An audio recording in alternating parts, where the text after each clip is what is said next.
Monsieur le Président de la Compagnie nationale des commissaires aux comptes, cher Yves Nicolas, Monsieur le Président du Conseil supérieur, cher Joseph, Monsieur le Président du DMF, cher Gilles Nguat, Messieurs les Présidents, Monsieur le Président de la Compagnie régionale de Paris qui nous accueille, Didier, Mesdames, Messieurs les Présidents, Mesdames, Messieurs les élus, Mesdames, Messieurs, chers consoeurs, chers confrères, bienvenue à ce 10e forum du commissariat aux comptes, bienvenue ici au Cercle national des armées, bienvenue chez nous, chez ECF. Alors pour commencer, je vous propose un saut dans le passé. Il y a maintenant 10 ans, ECF voulait en effet relever un défi, créer un événement autour du commissariat aux comptes pour permettre à l'époque aux professionnels libéraux de s'exprimer sur ce sujet. C'était en 2005, que de chemin parcouru depuis. Que de chemin parcouru et pourtant que de ressemblances dans les préoccupations. Pour préparer ce 10e forum, je me suis replongé dans les archives des précédentes éditions et devinez quoi, nos préoccupations d'hier sont quasiment très proches de celles que nous avons aujourd'hui. Alors allons dans l'ordre et regardons à partir de cette année 2005. En 2005, nos principaux sujets de préoccupation étaient déjà le risque de séparation des deux professions et celui de la remise en cause du commissariat aux comptes dans les PME. En effet, en 2005, un rapport commandé par le ministre des PME de l'époque recommande de rehausser le seuil de déclenchement du CAC dans les SA pour les aligner sur ceux des SARL. On était 10 ans avant le choc de simplification. Il paraît que l'histoire est cyclique. 2005, c'est plusieurs autres bouleversements pour la profession, et notamment la mise en œuvre de la LSF et le début du fonctionnement du Haut Conseil. 2005, c'est aussi la question des seuils européens qui étaient sur toutes les langues, et nous étions déjà certains qu'il fallait mener un combat de tous les instants, notamment et déjà à Bruxelles, pour défendre le commissariat aux comptes dans les PME. 10 ans après, l'actualité sur le sujet est toujours aussi chaude et nous devons rester très vigilants et constamment rappeler l'utilité publique et économique de l'intervention du commissaire aux comptes dans les PME. Nous en reparlerons tout à l'heure dans la deuxième table ronde. Toujours sur le commissariat aux comptes PME, en 2006, cette fois, ECF appelle de ses vœux la création d'un département PME à la CNCC, cher Yves, déjà, pour réfléchir plus spécifiquement au problème du commissariat aux comptes dans les petites entités. Cette demande est toujours forte chez ECF, nous en reparlerons dans quelques minutes, et vous avez d'ailleurs été 83% à plébisciter cette mesure dans notre dernière enquête sur le commissariat aux comptes que nous allons vous présenter dans quelques instants. Autre année, autre sujet, pourtant toujours d'actualité, 2007 et le contrôle qualité. Ce sujet du contrôle qualité permet de constater, si besoin était, encore en 2007, que le découragement de certains était de plus en plus palpable. Déjà, notre syndicat vous encourageait, nous vous encouragions à ne pas abandonner l'exercice du commissariat aux comptes et à tenir bon. Malheureusement, l'évolution actuelle du nombre d'inscrits en constante baisse dans les compagnies depuis ces dernières années, à l'inverse des inscriptions à l'ordre, nous a malheureusement donné raison. Mais notre conviction reste intacte. Il ne faut pas jamais abandonner le commissariat aux comptes dans les petits cabinets. Et la deuxième table ronde de ce matin évoquera ce sujet. On continue à avancer dans le temps et on enchaîne donc en 2009 pour notre 5e édition par plusieurs sujets qui, là encore, sont toujours d'actualité. Les BDL, la stricte séparation audit-conseil et déjà l'idée du rapprochement nécessaire de l'ordre et de la compagnie.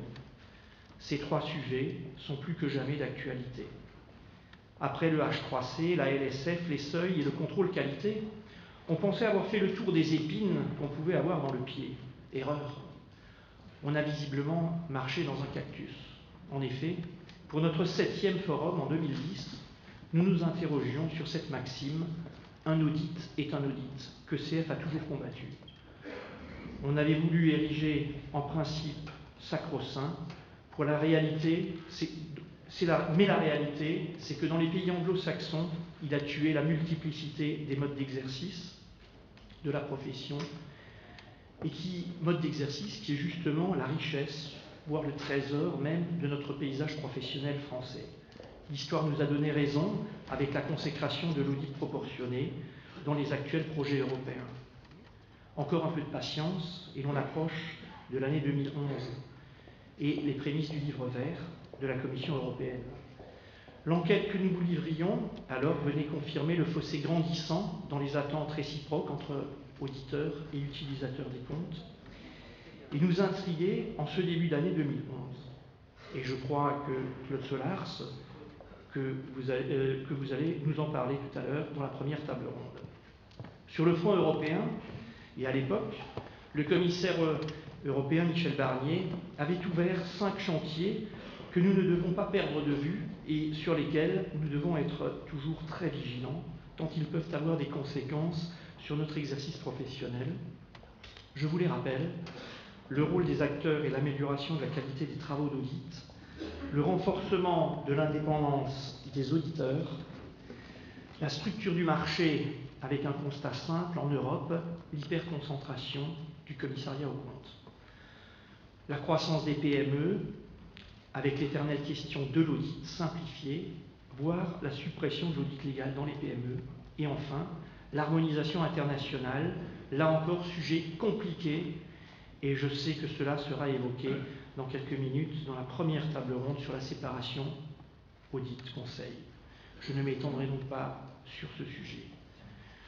2012 a été l'année du livre vert, le début d'un important travail de fond, notamment avec nos partenaires d'OIA, que je tiens à saluer particulièrement, cher Stéphane Marie. Depuis le début, avec eux, avec vous Stéphane, nous défendons avec force le co-commissariat aux comptes et sa promotion à l'échelle européenne. Et il faut savoir que depuis la sortie du livre vert en 2010, et devant la difficile concertation avec la compagnie nationale, Experts Comptables de France a décidé de mener une stratégie propre et a déposé ces amendements qui ont porté tant sur le règlement que sur la directive. Ce sont plus de 30 rendez-vous au niveau français et européen que nous avons menés pour réaffirmer avec force notre vision du co-commissariat aux comptes comme alternative à la rotation et pour réaffirmer notre conviction de la nécessité d'avoir une stricte séparation des activités de conseil et l'audit. Et je salue le remarquable travail de la commission commissariat aux comptes d'Experts Comptables de France animée par Jean-Luc Flavaux. Le combat continue donc et nous allons en discuter tout à l'heure. Certains se sont dit que CF avait consacré beaucoup trop d'énergie et de temps à cette réforme qui ne concernait que les mandats UIP. Détrompez-vous, car nous sommes persuadés qu'à terme, ces réformes européennes sur les mandats UIP provoqueront des dommages collatéraux aux mandats PME. Enfin, depuis 2013, et l'édition de notre forum tenue le 14 février dernier, nous développons des demandes très précises vis-à-vis de la compagnie et je veux m'arrêter quelques instants sur celle-ci.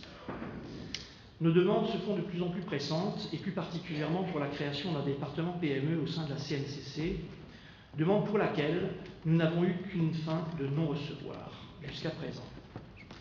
Lorsque l'on sait que le commissariat aux comptes auprès des PME représente à lui seul plus de la moitié du chiffre d'affaires de l'audit légal en France et que plus de 90% des quelques 220 000 mandats que compte la profession sont effectués auprès des PME, cette création ne devient plus seulement souhaitable ou bonne, elle devient impérative et vitale.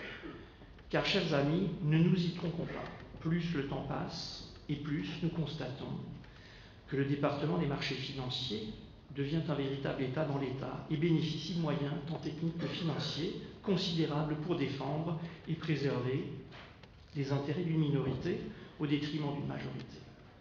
Je souhaite pour autant que l'on fasse attention aux amalgames. Le sujet n'est pas, et je vous le dis avec clarté, de débattre de l'existence ou de l'utilité ou pas du DMF, mais vient de discuter de l'intérêt de créer un nouveau département, celui des PME, ayant au moins autant d'utilité. Je veux ici tordre le cou à ce qui peut se dire ici ou là. Oui, ECF souhaite une profession ouverte. Oui, ECF souhaite une profession forte, unie, préservant tous les modes d'exercice. Et si pour certains le mot « tous » n'est pas encore assez clair, je vais plus loin. Notre profession a besoin des petits, des moyens, mais aussi des grands, même des très grands. Nous avons besoin de tout le monde et nous devons laisser une place à chacun. Je le dis et je m'y engage. Pour autant, et là aussi je le dis, avec un discours de vérité, les récentes discussions autour du règlement et de la directive européenne ont bien fait apparaître que les intérêts de certains les poussent aujourd'hui à tout faire pour affaiblir les DDL, voire les faire complètement disparaître, même si ils diront toujours le contraire. L'objectif d'avoir une coexistence entre les missions d'audit et les missions de conseil dans le même cabinet et pour la même entité reste pour nous, je vous le dis sans détour, tout à fait incompatible avec notre exigence d'indépendance. Elle est par ailleurs d'autant plus inacceptable qu'à terme, elle entraînera une concentration du marché de l'audit et par capillarité impactera notre exercice professionnel dans les PME. J'ai entendu ici et là des consoeurs et des confrères expliquer que finalement, si l'on faisait tomber la séparation de l'audit et du conseil, cela permettrait de, et je le dis entre guillemets, rentabiliser les petits dossiers. À celles et ceux qui pensent cela, je vous l'affirme, vous faites erreur et vous faites fausse route. La fin de la séparation audit-conseil pourra peut-être nous permettre de récupérer quelques euros dans les premières années, mais la pression sur les honoraires d'audit qui s'ensuivra nous éjectera malheureusement et mathématiquement du marché. Je vous rappelle donc, mais vous l'avez compris, notre attachement à la stricte séparation des missions d'audit et de conseil, qui sont le gage d'une meilleure sécurité de l'information financière. On ne peut être jugé parti. Au-delà de cette réforme, ECF est présent au quotidien avec de nombreuses autres propositions, notamment sur l'adaptabilité de nos missions et de nos obligations. Là encore, il faut être clair. On ne fait pas du commissariat aux comptes de la même façon dans une petite PME que dans une société cotée dans le compartiment A. Ne pas reconnaître cela est un déni de réalité. Alors la question est bien sûr de savoir que faire. Pour ECF, et ce sont là aussi de longues revendications auxquelles la compagnie n'a pas encore donné de suite favorable, il faut avoir un audit proportionné. Et cela passe par plusieurs actions fortes qui devraient être pilotées par le futur département PME à la CNCC que nous appelons de nos vœux. Je suis par ailleurs persuadé que c'est en adaptant l'audit légal à la taille de l'entreprise auditée que l'on pérennisera le commissariat aux comptes dans les PME dans notre pays. Du côté de l'adaptabilité et des obligations, nous avons deux chantiers qui nous tiennent à cœur, la formation et le contrôle qualité.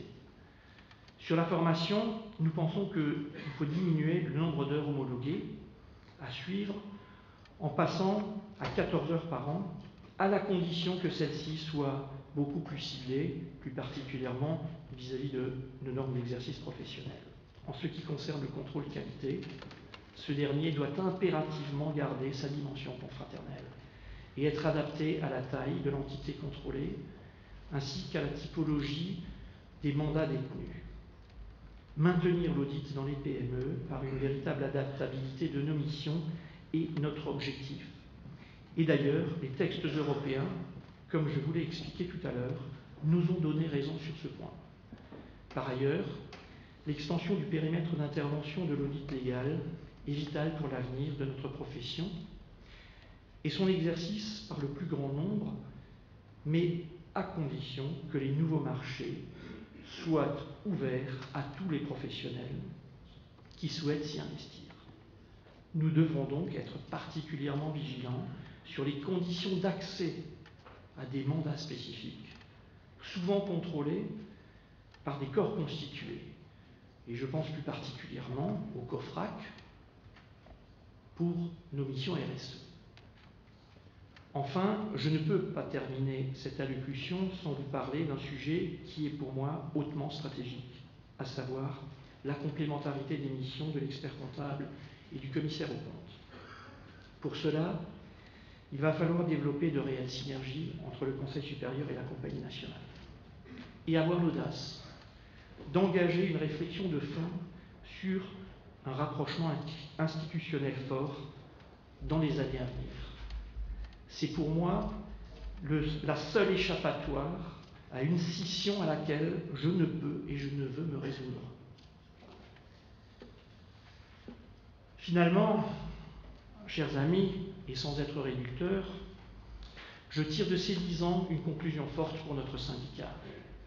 C'est que nous sommes devenus au fil des années, petit à petit, et grâce à chacun et chacune, un syndicat crédible sur le commissariat aux comptes, entendu par les politiques, reconnu et capable de gouverner les plus grandes compagnies régionales de France. En somme, un acteur incontournable de notre profession. Quoi qu'il arrive, Expert Comptable de France sera là, sur la route, à vos côtés et à votre écoute, pour, comme à son habitude, vous défendre, être force de proposition et écrire avec vous les prochaines pages de l'avenir du commissariat aux comptes. Je vous remercie.